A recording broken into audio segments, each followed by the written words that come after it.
Hey kid, don't ever let them get inside your head. They'll tell you what to do in life instead of everything you know that you could get. Don't let them guide your life towards regret.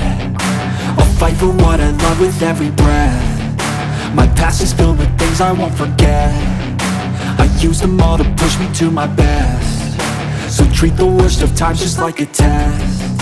If only I could go back in time, I'd tell myself that everything will end up alright. Just push yourself, test yourself, figure out what you like, and find your limits, don't be rigid, always work towards a prime. Surround yourself with open minds, people can change your life. A few friends with intent can help you feel alive. Find a passion, take some action, and with a little time, just be patient, make a statement, try to enjoy your life.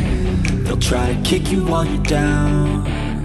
They wanna rise up while you drown. They wanna fill your head with doubt. They're silently scared that you'll figure it out. I'll make it look like I'm losing, won't bother hiding my bruises.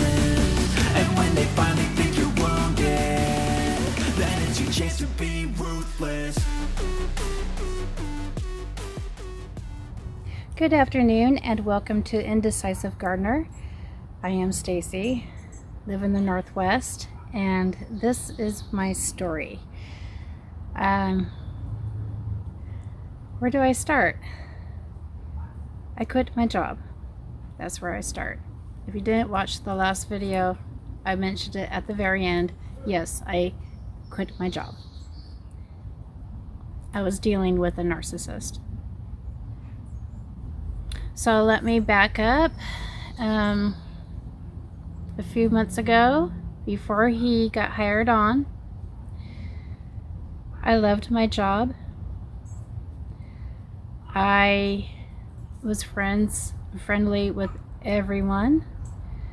I was in the hub of the store. I was the cashier, so salesmen would come my way, warehouse go this way, and everyone met me in the middle and purchased their goodies and snacks and all that.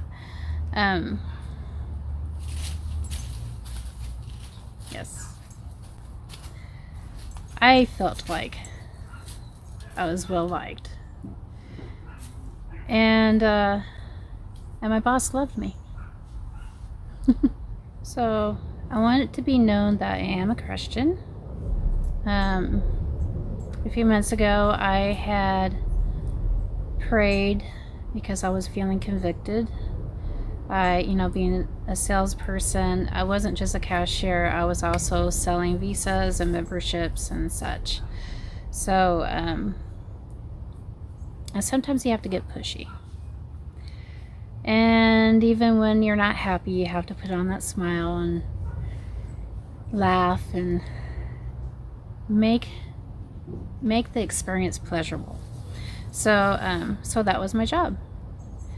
And I felt I was really good at it. In fact, I was the top cashier. I got the most sales. Again, my boss absolutely adored me, and she definitely didn't want to lose me.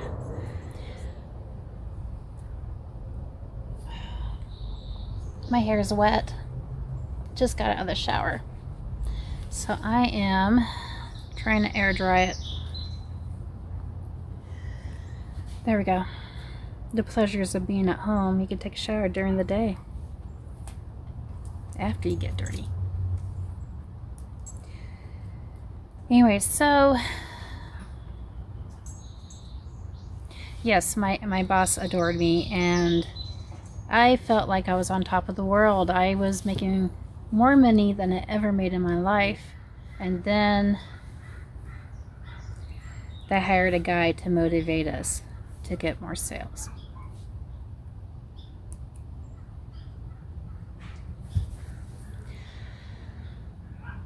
I think the reason why I want to make this video is to make sure you are not in the same boat.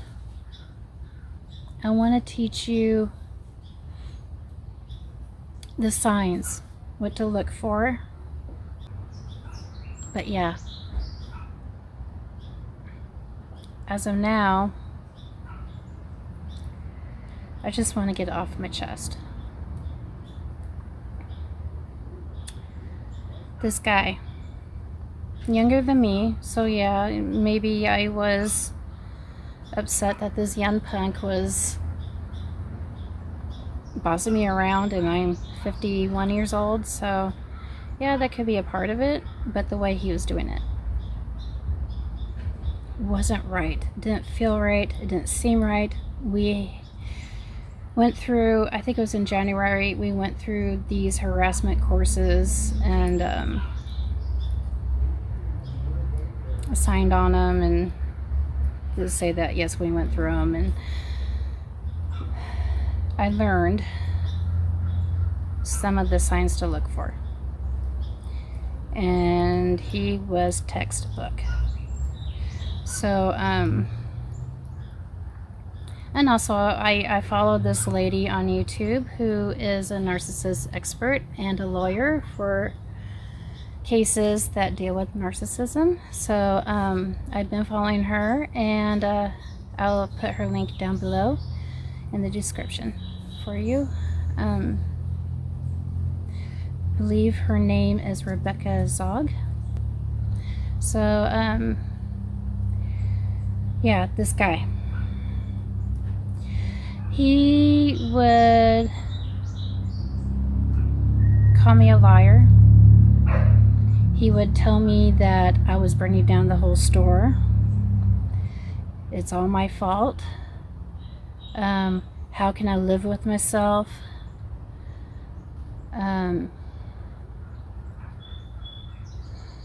So much. One day he came. The first time I experienced this behavior, he came to us, ran up to us, said, I just got yelled at, and this communication in the store is horrible, and it's all your fault. And he was screaming at us, so I told him, keep it down a notch. That's a thing to say to a narcissist.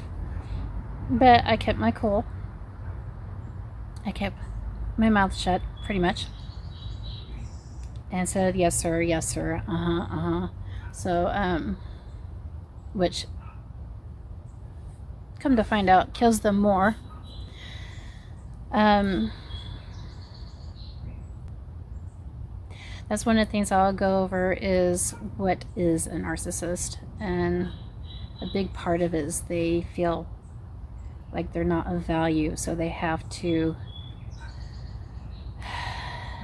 get their scapegoat. They have to hone in on a certain individual and just take it out on them, make them feel like what they feel like inside. It's kind of like a cry for help.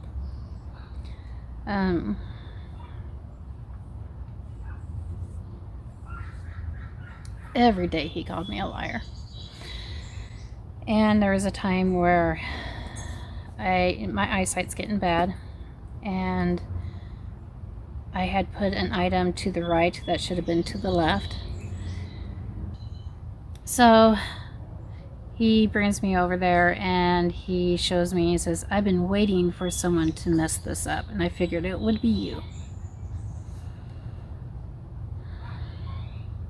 Really? So by this time, you know, with his expressions of ungratitude throughout the days, every day, and I had been working through the week, you know, last 3 weeks, and last week was the 8-day stretch. I couldn't take it anymore. I didn't have a release. My only release was the garden when I was home, and it felt so good to be in the garden. It felt so tranquil and peaceful, and I so wanted to get things done, and I didn't have time. So my release wasn't enough. It wasn't there. So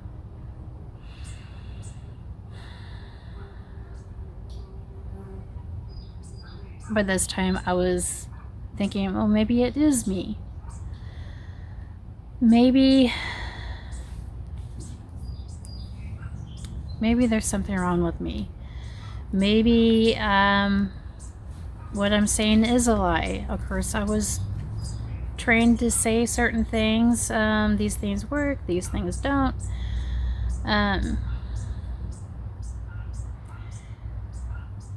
So, and it got to the point where I just get through the day, and I started sounding like a broken record and a robot. Sales were tanking. I wasn't personable anymore.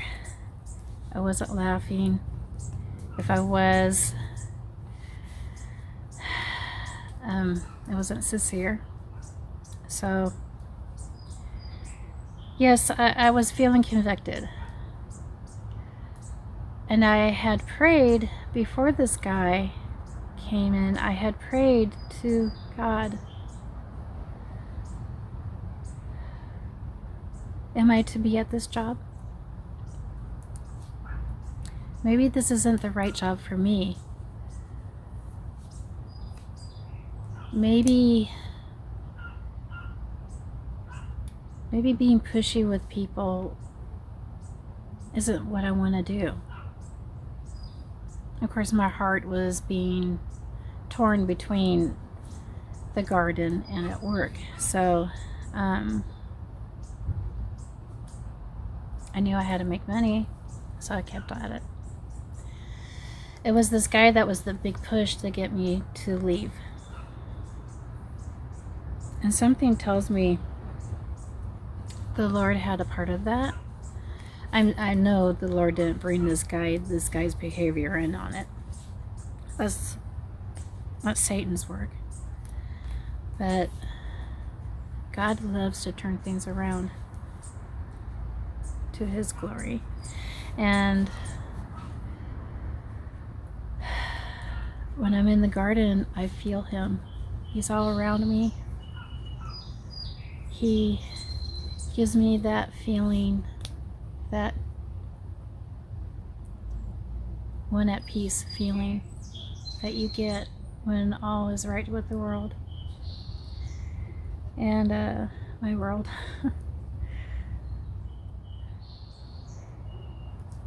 Hopefully I can help somebody out, save them from what I had to endure.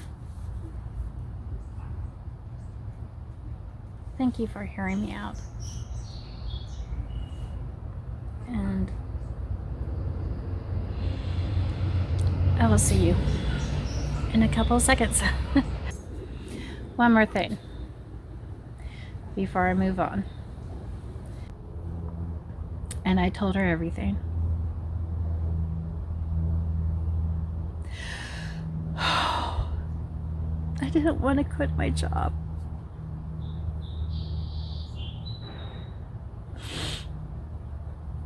It was such a release to be able to tell her what was going on and to have her on my side. Thank you, Cheryl. So now, he's no longer with the company, and she wants me back when I'm ready.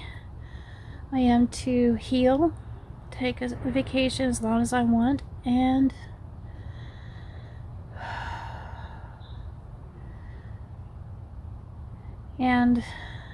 well, I'm not going to tell you. It's a secret, and I'm going to tell you later. But yeah, we have decided to do something while I'm off.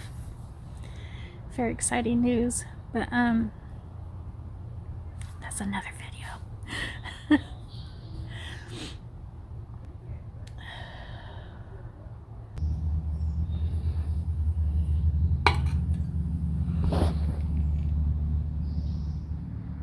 Good morning. It's the next day and we got a little busy, so let's take a break from this subject and I'll show you what we did last night.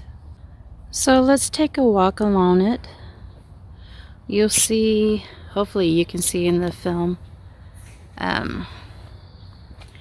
this is the cattle panel, an arch, that's the gate.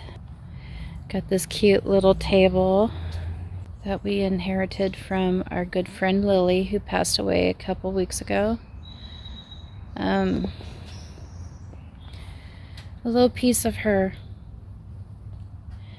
Very special. Now I have somewhere to put my coffee and my phone while I'm opening the gate. Do you approve?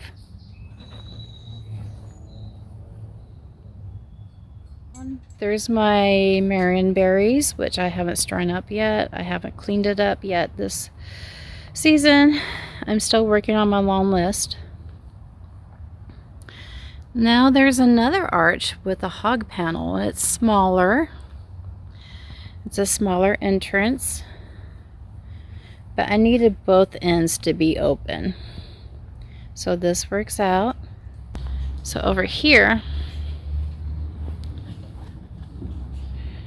we're going to open, and it swings this way.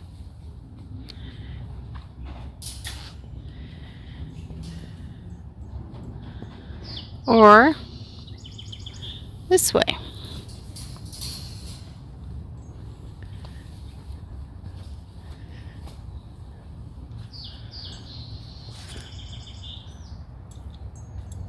Wait. Who told you you can come in here? So yes, let's hook this.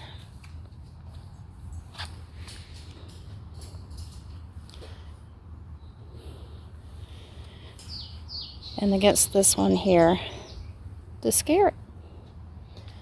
There we go. What do you think, honey? So I have my notes. And yeah, I'm being transparent here. I'm not going to remember all this off my head. So, okay, so first we're going to talk about what is a narcissist. I did my research, and it's basically, it's not a certain person. It's a disorder. It's a personality. So basically, with a narcissist, the first thing is they portray grandiosity. Secondly, they have low empathy. Thirdly, they feel entitled. Fourth, they are very demanding. And fifth, deep down they feel inadequate. So this is why they act this way, and a lot of times they're discovering is not, it could come from their childhood, but it's not just from their environment. It can be passed down. So there is a quote I want to say from Ben Franklin. It is, "The rotten apple spoils his companion." And with a narcissist, that is so true. They make you feel what they feel inside. They make you feel like you're inadequate and not of value. So how do you spot a narcissist in the workplace? In the workplace, a narcissist can come in many forms. It could be your boss. It could be a coworker. It can be one of your employees. Like, it could even be a client, a customer. So the first impression of a narcissist they want to project to you is they are superior. They have accomplished a lot. They will brag. This is what I did. This is this way because I'm the one that created it.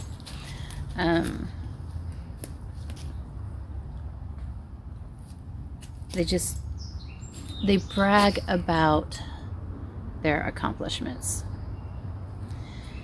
And so then the next step in their relationship, they devalue you. For them, it's always the other person's fault. It is never theirs, and they will project their sense of someone else's. It's always somebody else's mistake, and it's normally because they're jealous or envious of you. You bring out that insuperiority in them, that devalue in them. So go you. Everything to them is not fair, and they will spread rumors. They will run to the boss and tattle on you, and they feel entitled to do that. So what I want you to do is watch Rebecca Zung's video on, I think it's just called 7 Deadly Signs. They will fear you, discard you, smear you, and slander you. So what do you do? First, if you're the boss, fire the employee. Don't deny the problem. If the narcissist is your boss, look for another job. If the narcissist is your boss, look for another job. Don't let them know. Keep it a secret, or else they will use it against you. If this narcissist is a coworker, don't take the bait. Mosquitoes, I need to move. It's a mosquito bite. Oh, gosh. Okay. Over here is much better. Over in the shade garden, in the Asian garden, is right next to a creek. So we get really bad mosquitoes, even with all the frogs. If it's a coworker, don't get involved. Stand up for yourself. And remember, they are scared of you. So, if you feel like you are being abused verbally and they are narcissistic, you don't have to take it. Move on. Narcissism, I think, it not being it being a personality, it can be fixed. I feel with counseling, be it secular or through a church, I think it can be fixed. And I think if you help them feel like they are valued, they won't project their insecurities onto you. Here I am, jobless. I haven't decided if I am going back. So I'm going to get things done. I'm going to finish up this garden, get things done that should have been done a month ago. And there's one thing that my mom has taught me, is that even when she owned her own beauty shop and she was behind, even if she put in her garden in June, the garden will catch up and there will be a harvest. So let's get to it.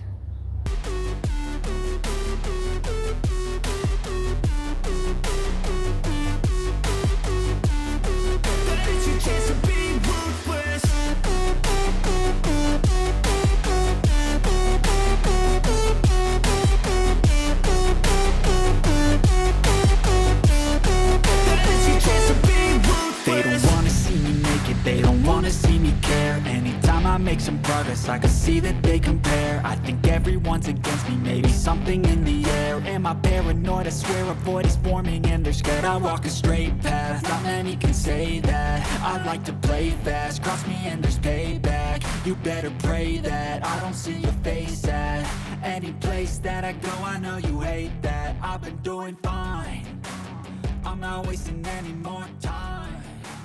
I live for the fight and the climb, and I think that the pain that's deep inside is what defines